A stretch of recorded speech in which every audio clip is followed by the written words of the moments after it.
Hi Amala. Hi. അപ്പൊ നമ്മുടെ Indian edu ഹബില് first ഒരു മെന്റർ ആയിട്ടായിരുന്നു സ്റ്റാർട്ട് ചെയ്തത്.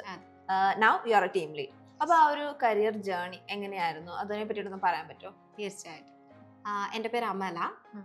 ഇവിടെ ആക്ച്വലി ഞാൻ മെൻറ്ററായിട്ടായിരുന്നു സ്റ്റാർട്ട് ചെയ്തിട്ടുണ്ടായിരുന്നത്.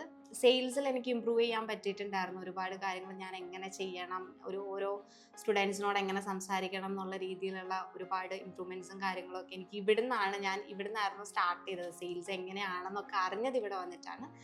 ദെൻ എൻ്റെ കരിയറിൽ ശരിക്കും പറഞ്ഞു കഴിഞ്ഞാൽ ഭയങ്കര ഭയങ്കര സപ്പോർട്ടീവ് ആയിട്ടുള്ള ഒരു ടീമിനെ എനിക്കിവിടെ കിട്ടി.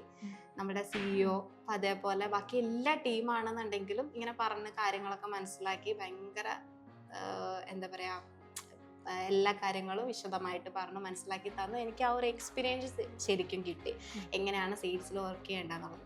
ദെൻ എനിക്കൊരു കോൺഫിഡൻസ് വന്നു തുടങ്ങി, ഓരോ കാര്യങ്ങൾ എങ്ങനെ ചെയ്യണം എന്നുള്ളത്. സോ എനിക്ക് ഇതേപോലെ ഒരുപാട് സ്റ്റുഡൻസിനെ കിട്ടാൻ തുടങ്ങി, മെൻറ്റർഷിപ്പ് നല്ല രീതിയിൽ കൊടുക്കാൻ തുടങ്ങി. അപ്പോൾ എൻ്റെ ജേർണി എന്ന് പറയുന്നത് ഭയങ്കര അടിപൊളിയാണ്. എനിക്ക് ഇവിടുത്തെ എക്സ്പീരിയൻസ് എന്ന് പറയുന്നത് ഭയങ്കര അടിപൊളി എക്സ്പീരിയൻസ് ആയിരുന്നു കിട്ടിയിട്ടുണ്ടായിരുന്നു.